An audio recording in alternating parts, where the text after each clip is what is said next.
Bienvenidos al taller número 6 de biofísica.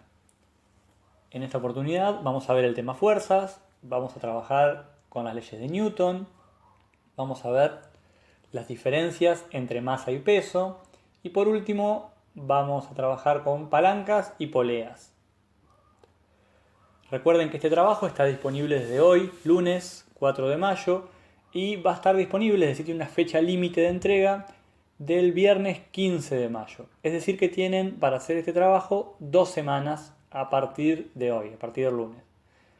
El trabajo lo entregan al igual que venían haciendo con los otros, es decir, es una entrega por grupo a través del campus.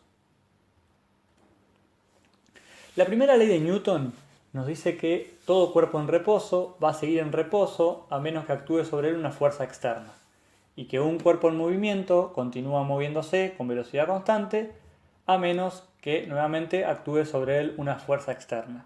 Por ejemplo, si tenemos una botella colocada arriba de una mesa, la botella va a permanecer en reposo a menos que actúe sobre ella una fuerza externa. Imaginemos entonces que yo le agrego un ventilador y ese ventilador produce un desplazamiento de la masa de aire, esa masa de aire produce una fuerza y esa fuerza altera el estado de reposo de la botella y produce movimiento, es decir, produce que la botella se caiga. Si por el contrario yo tomo esa misma botella y la lleno de agua y le aplico la misma fuerza, voy a notar que la botella va a seguir en reposo. Esto es así porque al agregarle agua, lo que hice fue aumentar la masa de esa botella y por tanto aumenté su inercia. Esta inercia es uno de los conceptos más importantes que se desprende de la primera ley de Newton, ya que es la propiedad que tienen los cuerpos de permanecer en su estado de reposo relativo o bien de movimiento relativo. Otra forma de definirla es como la resistencia que opone la materia a modificar su estado de movimiento. En el ejemplo que vimos recién, cuando aumentó la inercia de esa botella, aumentó su resistencia a modificar su estado de reposo, ¿sí? A modificar su estado de movimiento. La segunda ley de Newton nos dice que el cambio de movimiento de un cuerpo tiene la misma dirección que la fuerza externa que actúa sobre él, y es proporcional a esta fuerza externa neta e inversamente proporcional a la masa del cuerpo. Supongamos, por ejemplo, que yo tengo la misma mesa de recién, porque me gustó la mesita, entonces la puse de vuelta, y pongo arriba de la mesa una caja.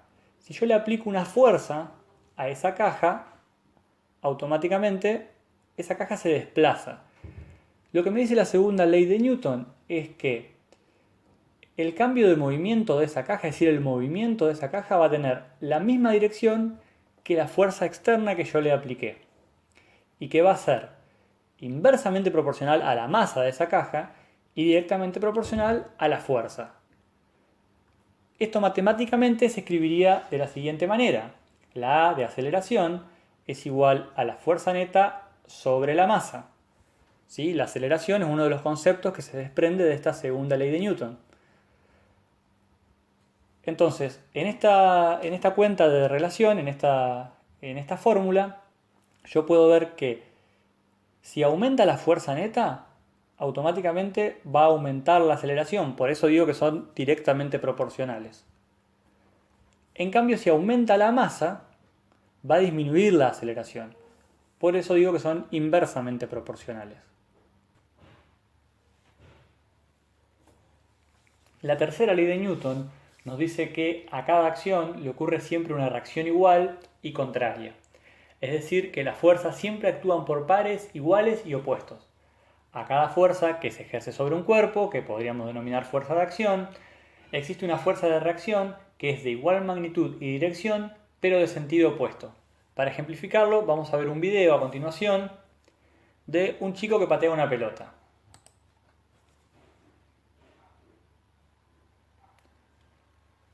Acá podemos ver que la patada que el chico le da a la pelota, que podríamos llamar fuerza de acción, a esa patada le corresponde una fuerza de igual dirección, pero de sentido opuesto y de igual magnitud, que podríamos denominar fuerza de reacción. Algo importante en este ejemplo es que como ambas fuerzas tienen lugar simultáneamente, es decir, tanto la patada a la pelota como la reacción de la pelota sobre el chico, como ambas tienen lugar simultáneamente, cualquiera de las dos podría ser denominada fuerza de acción y fuerza de reacción. Es decir, acá pusimos como ejemplo que la patada que el chico le da a la pelota era la fuerza de acción y la fuerza de la pelota al chico era la fuerza de reacción. Pero en la realidad, como las dos fuerzas ocurren de manera simultánea, pueden denominarse cualquiera de las dos de acción o de reacción. Una de las definiciones que vimos hoy cuando vimos sobre todo la primera y la segunda ley de Newton es lo referido a la masa. Y vamos a ver ahora las diferencias que tenemos entre masa y peso, que por ahí son términos que normalmente cuando hablamos de manera cotidiana los confundimos o los tomamos como sinónimos, pero en física tienen dos significados diferentes. Cuando hablamos de masa, hablamos de la cantidad de materia de un cuerpo y su resistencia al cambio de movimiento. ¿Se acuerdan que eso habíamos visto hoy cuando hablábamos de inercia? En cambio, cuando hablamos de peso, ya lo definimos como la fuerza que ejerce la gravedad sobre una determinada masa. Fíjense que la definición de peso agrega algo a la masa que es la fuerza de gravedad.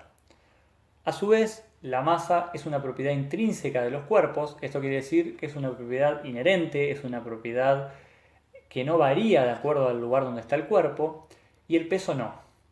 La masa se simboliza con la letra M minúscula, el peso con la letra P mayúscula, y para medirlo usamos los kilogramos para medir la masa y aquellas unidades equivalentes, es decir, gramos, toneladas.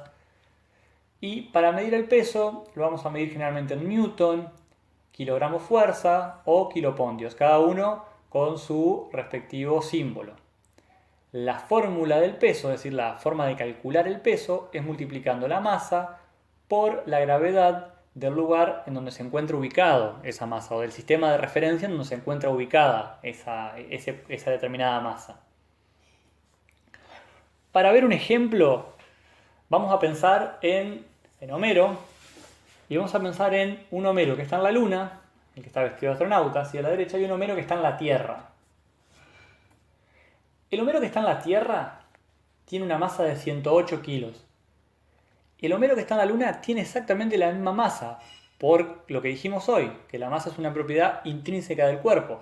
Entonces la masa no varía si Homero está en la Tierra o si Homero está en la Luna.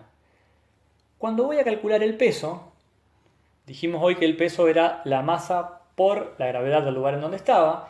Entonces, para calcular el peso de Homero en la Tierra, yo tengo que multiplicar sus 108 kilos por lo que es la aceleración de la gravedad en la Tierra, que es 9,8 metros sobre segundo al cuadrado. Cuando multiplico kilogramos por metro sobre segundo al cuadrado, el resultado me queda en newton. Es decir, me queda que el peso de Homero en la Tierra es de 1058,4 newtons. Si yo calculo el peso de Homero en la Luna, debo multiplicar la masa de Homero, que es la misma, 108 kilos, pero lo multiplico por la aceleración de la gravedad en la Luna, que en este caso es 1,6 metros sobre segundo al cuadrado. En este caso, el peso de Homero me queda en 172,8 newton. Fíjese que el peso no es el mismo en la Tierra y en la Luna. Por último, lo que hice fue transformar de newton a kilogramos fuerza, tanto el peso en la Tierra como el peso en la Luna. El peso en la Tierra me quedó en 108 kilogramos fuerza. Lo que hice para esto es dividirlo por 9,8. Cada vez que yo quiero pasar de newtons a kilogramos fuerza, divido los newtons por 9,8 y el resultado me queda en kilogramos fuerza. Y lo mismo hice al convertir los newtons del peso de Homero en la Luna a kilogramos fuerza y me quedó que el peso de Homero en la Luna es de 17,6 kilogramos fuerza. ¿Sí? Esto es lo que le decía hoy, ¿sí? Subrayado que la masa en los dos lugares es la misma, pero el peso en los dos lugares es diferente.